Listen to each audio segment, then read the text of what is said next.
I have got so many collector sets and rarities in my keep that when I get older, this is going to be my retirement fund. This is going to pave my future and make me rich. Or is that a load of rubbish? Today we're going to talk about, is there any worth in collecting for future value? Let's get into it.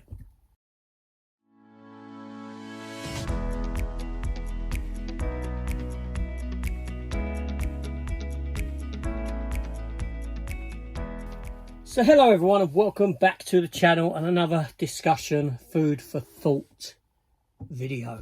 And this is about collecting for value, collecting as a means of possibly sustaining your life later on down the line, or making things better for yourself in that you've got stuff that's worth something, stuff that you could resell at a profit and step away with a load of money. Is that just a pipe dream in the world of collecting? Now, I've collected for a long time.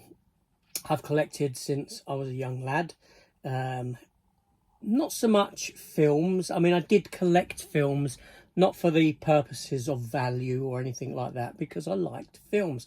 But certainly in the comic book world and some collectibles, there were things that I bought and thought to myself, this might be worth something down the line. So maybe grab one or two of them, two or three, 4 copies of a comic even, a new issue 1. That sort of a thing. But this here chat is primarily to do with physical media, but the other stuff does come into play as well. Now, there's 2 types of collecting. There's collecting because you enjoy to collect, right? You have no thoughts about how much something's going to be worth down the line or anything like that. You just collect because you enjoy it and you enjoy what you're collecting.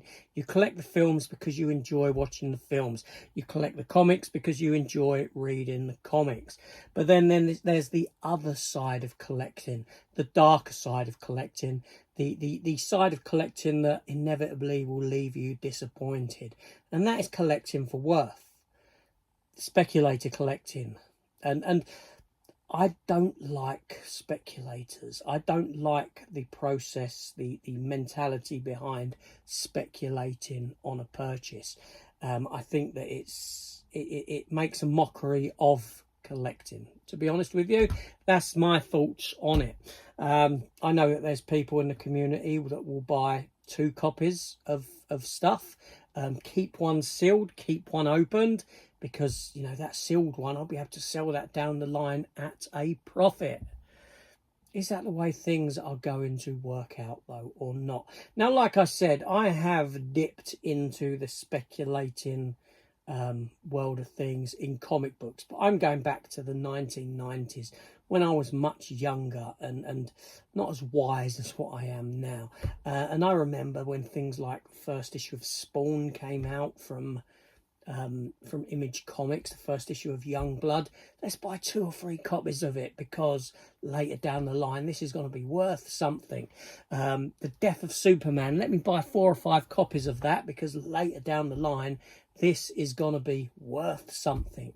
I've done that many a time with comic books, and you know what, they're worth sod all. They're worth sod all. No, there's a little bit of worth to be gained from these items.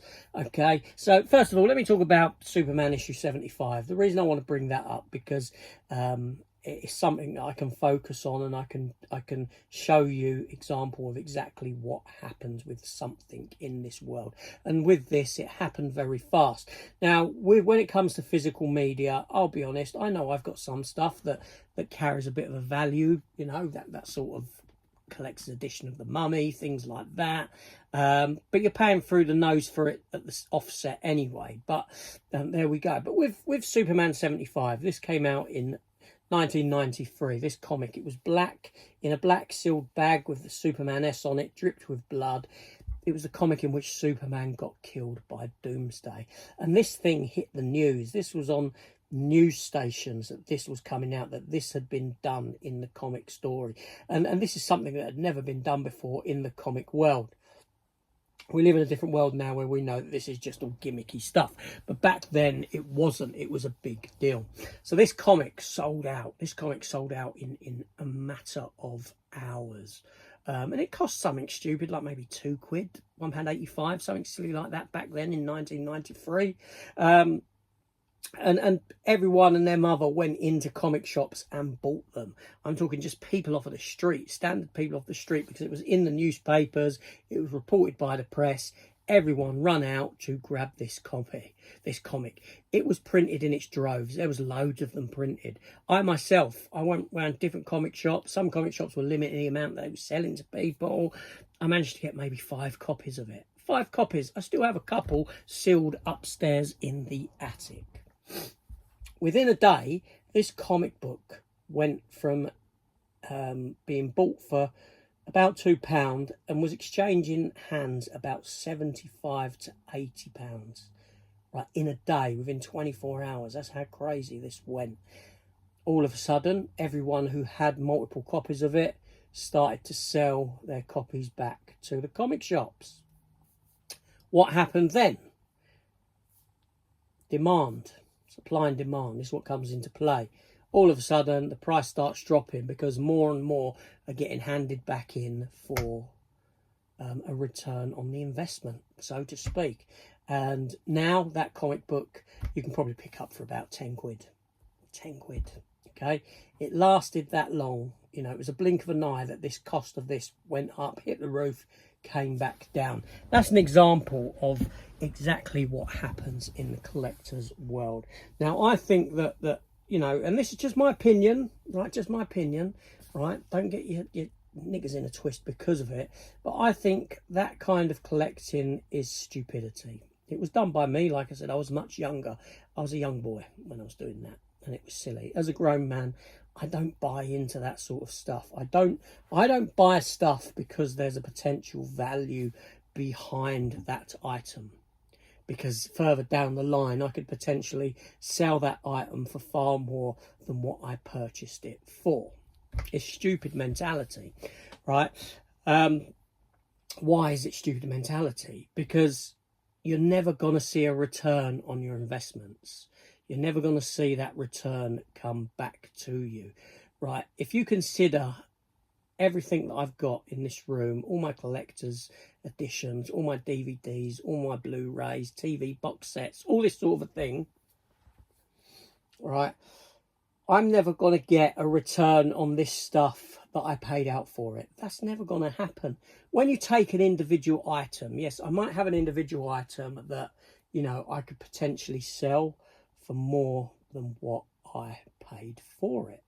But when you take into account all the money that I've spent on the other items periphery to that have decreased in value, I'm then not going to be making back the money that I paid out on the collection in the first place.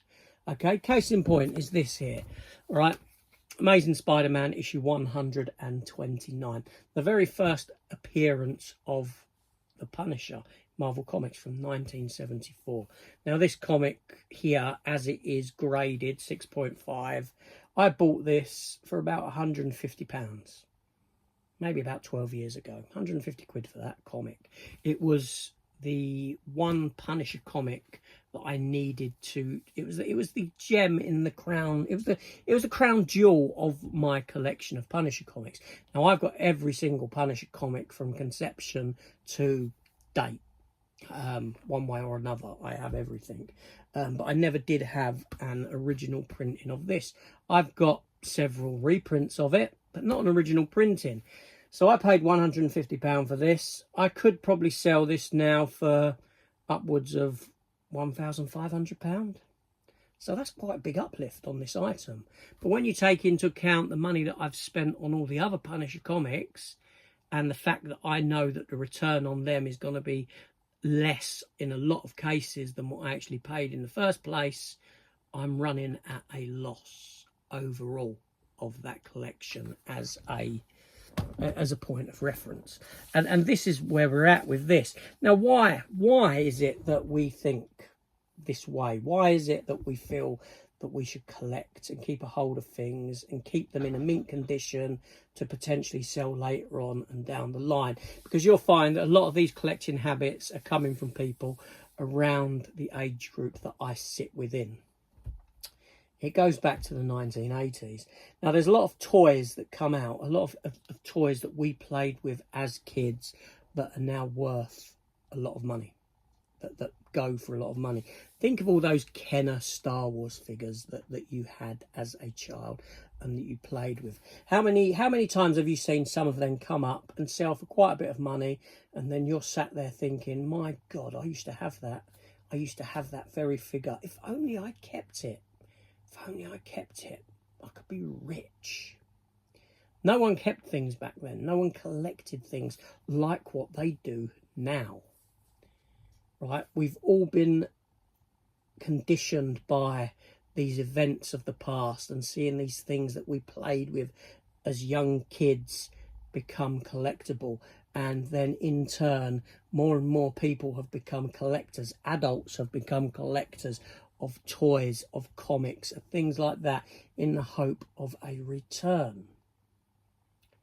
So they buy them, they keep them sealed. I mean, I'm as bad as anyone for that. You know, I've got plenty of figures, action figures, that are sealed. I'm not keeping them sealed because of a potential increase in value. I'm keeping them sealed because it's the easiest way to display them for me. I could hang them on the walls with a pin, hung up, and that's how I had them in my old room. I do open a few from boxes and display them around this room here. But my point is that everyone, not everyone, but you know what I mean, a vast amount of people are now buying, collecting stuff and keeping it sealed. When it comes to physical media, this is happening as well. But the physical media market is in decline. It is shrinking. There are less and less people interested in physical media. And what that means is that there are less and less people interested in buying your physical media that has now gone up in price and you're hoping to sell because you see them sat on eBay at stupid prices. But then what you've got to do to sell them in the first place is undercut everyone else in the hopes of getting a sale. But the minute that you undercut someone else comes in and undercuts you. And then we have this domino effect of decreasing price. Now, I'm not saying that there aren't items in the collection where you will see an increase because of the slipcover, because of the collector's set that it may be. But for the most part, all of it is just going to turn to crap.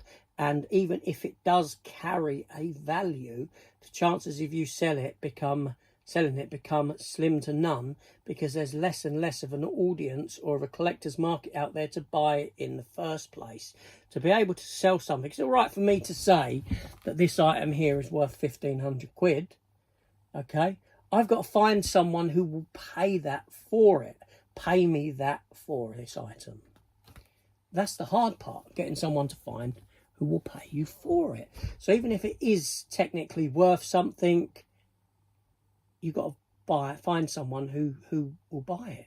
And with more and more people holding on to their physical media and buying them sealed to keep and all this sort of a thing, all this sort of nonsense, finding someone to actually buy it becomes harder and harder. And that's going to become harder and harder down the line because of the shrinking market and the interest that there is therein for these items. So honestly speaking, I think that collecting for a potential future value, a future worth, is stupidness. You need to go into collecting physical media with the mindset that this stuff isn't going to give me a return. I'm not collecting for the reasons of a return. I'm collecting because I enjoy collecting, I enjoy what I collect, and I don't give a toss whether next week that's in the bargain basement bin or not. That's the way to do it. That's how I do it with comic books. That's how I do it with some of the action figures that I buy. I mean, I've bought a wealth of the Masterverse, He-Man Masterverse figures. They don't carry no worth. And I wait for them to come down in price, to sale price, before I buy them. I haven't bought them for a while, but my point is that's what I would wait to do, because the prices would come down. So I'm not collecting them for the potential of, oh, in 15, 20, 25 years time, these are going to be worth a bomb. You know, one or two, like I said, may be worth a little bit more than what I paid for it initially. And I may be able to sell it for what I paid for it initially, but never will I be able to have something that goes for millions and or thousands of pounds. Millions is a bit crazy to say that word, but you know what I'm saying. You see the point that I'm making. You're not going to have that return on these investments, because everyone's out there collecting and keeping stuff nice and pristine for the hope of it going up in price, and thus destroying whatever chance you've got of it being worth something anyway. Back in the 80s, no one collected toys. No one actually kept these figures and kept them boxed. It didn't happen with the Star Wars, with the He-Mans, whatever else you have, Thundercats, the ones that are worth a lot of money. It didn't happen. Back before that, with dinky cars and whatever they're called, all those sort of things, people didn't collect them. They were played with. They were played with. Comic books were bought, read and passed around the playgrounds. No one kept and actually collected them. And that's why the worth on these things from years back is intrinsic in it, in that purchase, because no one collected them. But because everyone sees that they're now worth something, they have that mindset of collect, keep a hold, just in case. Okay, just in case isn't a problem, right? Just in case. It's always good if, it does feel good when you buy something and then you see it at a higher price and you're like, oh, wow, look, I could sell that. I could make some money on it. But when you take into account everything else that you've bought over the years, you're never going to see a return on your entire investments. It's a mug's game to be collecting in that manner. It seriously is. And I'm sorry if that upsets you, if you're one of the people who collect like that. But, never are you going to be, settled for life because you've got some slip that no one else has got on a film. That's the harsh truth of it. You've got to find someone to buy it, even if it does carry a worth. And therein lies the hard part. So collect for fun, collect for enjoyment. Do not collect because you think it's an investment. It's not. It's not going to get you nothing.